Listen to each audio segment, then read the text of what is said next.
आदि में वचन था और वचन परमेश्वर के साथ था और वचन परमेश्वर था। उसमें जीवन था और वो जीवन मनुष्यों की ज्योति था।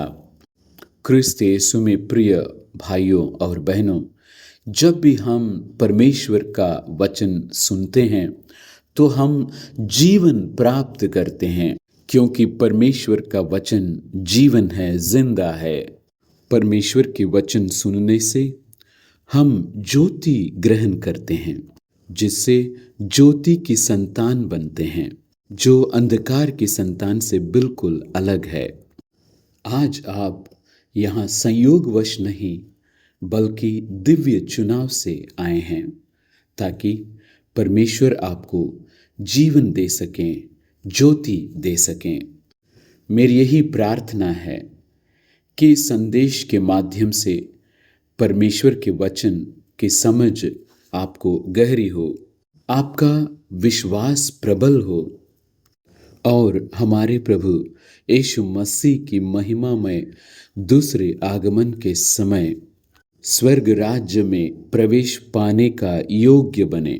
आइए हम इस उद्धार की आशा को आनंद, कृतज्ञता और मुस्कान के साथ थामे रखें, क्योंकि हम साथ मिलकर इस आध्यात्मिक यात्रा की शुरुआत कर रहे हैं। अब आइए हम अपनी पिछली वीडियो की बातें याद करें। पहले परमेश्वर के राज्य की खोज करो भाग 1 में हमने देखा 3 प्रकार के निष्फल भूमि, जो इस प्रकार हैं: रास्ते के किनारे, कांटेदार जमीन और पथरीली भूमि। आज हम चौथे प्रकार की भूमि, अच्छी भूमि पर विचार करेंगे। अच्छी भूमि जो परमेश्वर के वचन को ग्रहण करता है, संजोए रखता है और 100 गुना, 60 गुना और 30 गुना फल लाता है।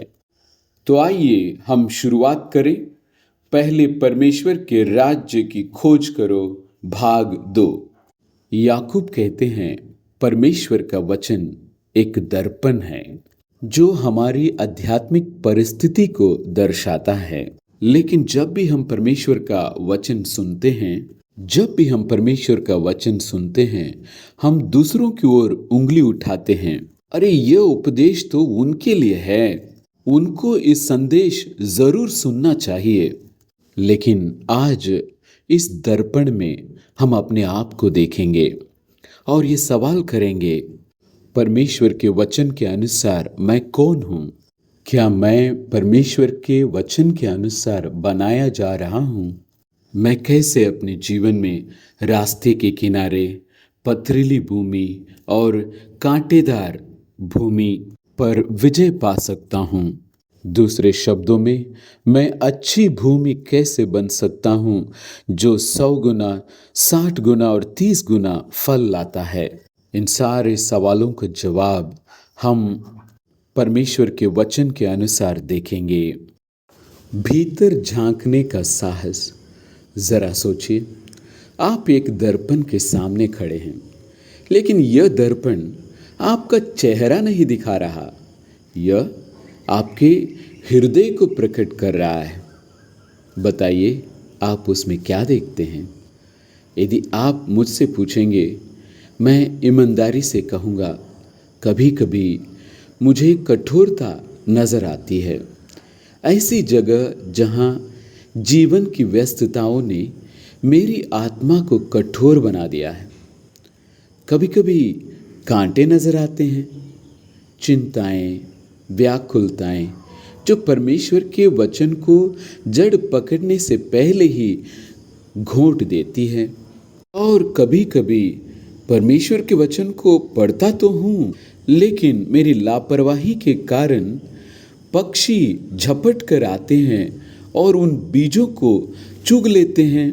अगर मैं आपसे पूछूं, आपका हृदय क्या कहता है, तो आप कहेंगे, बिल्कुल अच्छी भूमि है मेरा हृदय और इसमें कोई संदेह नहीं है। ऐसा कहना आसान है, लेकिन जरा ठहरिए। हमारे प्रभु यीशु मसीह एक संकेत देते हैं लूका 8:15 में। पर अच्छी भूमि में के वे हैं जो वचन सुनकर भले और उत्तम मन में संभाले रहते हैं और धीरज से फल लाते हैं। ध्यान दीजिए, यह वचन अच्छी भूमि बनने के 3 क्रियाओं के बारे में बताते हैं। पहला कदम है परमेश्वर के वचन को सुनना। हम परमेश्वर के वचन को ध्यान से सुने और अपने हृदय में ग्रहण करें। हम कान से ना सुने बल्कि दिल से सुने। कठोर जमीन पर बीज उगता नहीं है, क्योंकि कठोर जमीन बीज को ग्रहण नहीं करता। इसलिए मसीह कहते हैं, जिसको सुनने का कान हो वो सुने। दूसरा कदम है वचन को संभालना। जो रास्ते के किनारे बीज गिरे हैं उसको चिड़ियों ने आकर चुग लिया। वैसा ही एक लापरवाह और विचलित हृदय वचन को जड़ पकड़ने से पहले ही खो देता है। परमेश्वर का वचन हमारे संपूर्ण ध्यान और एकाग्रता की मांग करता है। अगर हम परमेश्वर के वचन की सुरक्षा नहीं करेंगे तो बैरी आकर उसको चुरा ले जाएगा। तीसरी क्रिया है दृढ़ता। अच्छी मिट्टी संयोगवश अच्छी नहीं होती, वो संघर्षों के बीच अच्छी बनती हैं।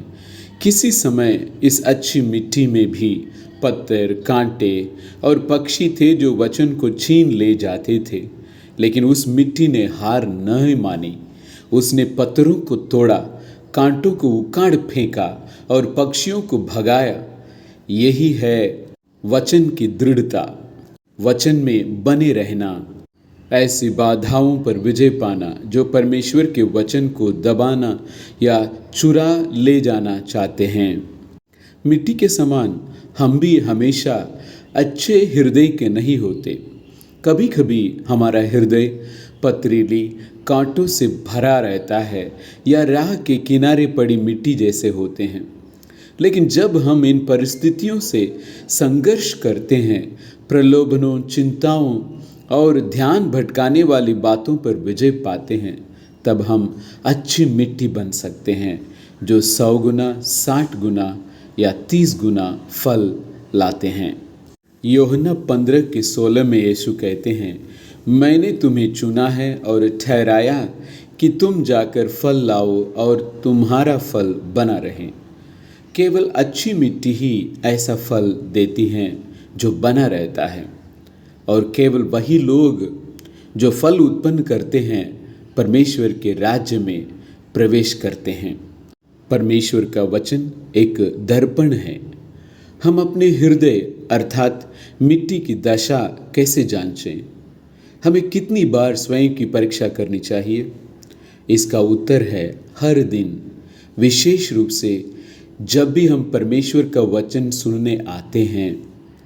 हमें अपने आप से पूछना चाहिए, क्या आज मैं पथरीली मिट्टी हूँ, कांटों से भरी भूमि हूँ, या वास्तव में अच्छी मिट्टी हूँ? मुझे परमेश्वर के वचन को गहराई से समझने से कौन सी बातें रोकती हैं, और क्या मैं उन्हें पार नहीं कर सकता? बाइबल स्वयं आत्म परीक्षण का साधन देती है। याकूब 1 अध्याय 22 से 25 तक का वचन, परंतु वचन पर चलने वाले बनो और केवल सुनने वाले ही नहीं जो अपने आप को धोखा देते हैं, क्योंकि जो कोई वचन का सुनने वाला हो और उस पर चलने वाला ना हो तो वह उस मनुष्य के समान है जो अपना स्वाभाविक मुंह दर्पण में देखता है, इसलिए कि वो अपने आप को देखकर चला जाता और तुरंत भूल जाता है कि वो कैसा था। पर जो व्यक्ति स्वतंत्रता की सिद्ध व्यवस्था पर ध्यान करता रहता है, वो अपने कामों में इसलिए आशीष पाएगा कि सुनकर भूलना नहीं, पर वैसा ही काम करता है। बाइबल हमारा दर्पण है। जब हम उसे खोलते हैं तो ये केवल अच्छी कहानियाँ नहीं सुनाती, यह हमें अपना वास्तविक स्वरूप दिखाता है। कोई फिल्टर किया हुआ, एडिट किया हुआ रूप नहीं, बल्कि सच्चाई ज्यों की त्यों। अगर हम इसे पढ़कर चले जाएंगे तो सब कुछ हम भूल जाएंगे। यदि हम सारा ध्यान केंद्रित करके उसको पढ़ेंगे और समझेंगे तो हम उसके अनुसार कार्य भी करेंगे। ऐसा करने से परमेश्वर हमें आशीष देगा। अच्छी मिट्टी बनने का कार्य। सच यह है कि अच्छी मिट्टी जन्म से नहीं होती, बल्कि बनाई जाती है। इसके लिए परिश्रम, पसीना और आत्म संयम की आवश्यकता होती है। एक खिलाड़ी को सोचो जो ओलंपिक की तैयारी कर रहा है।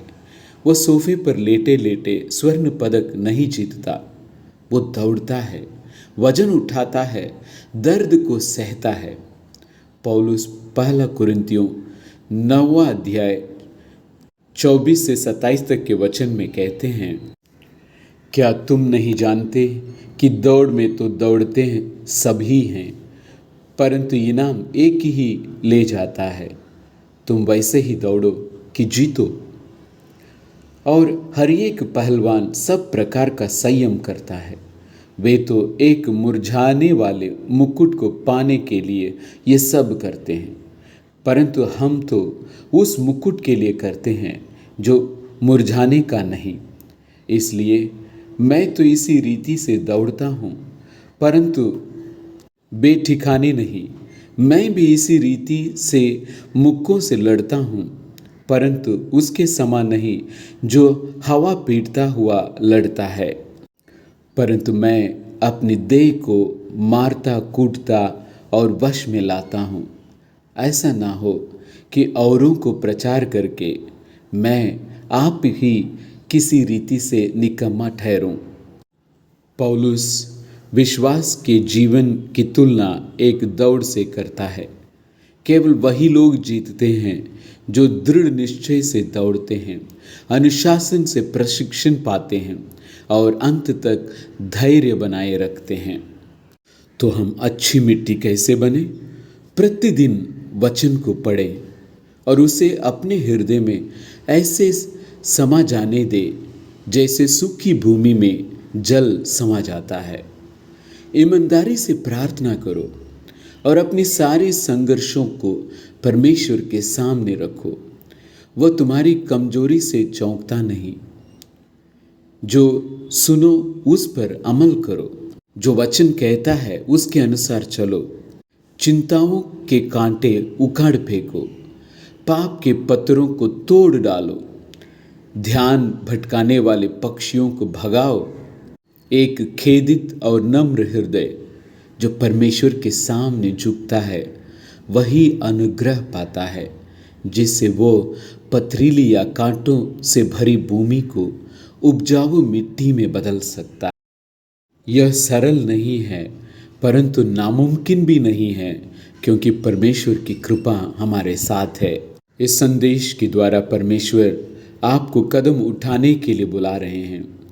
आप अपने बगल में बैठे व्यक्ति को नहीं बदल सकते, न ही अपने परिवार या समाज को, लेकिन आप बदल सकते हैं दर्पण में दिखाई देने वाले उस व्यक्ति को। अपने हृदय को पहचानो, पत्थरों को साफ करो, कांटों को उखाड़ फेंको, बीज की रक्षा करो और अच्छी मिट्टी बनो और फल उत्पन्न करो।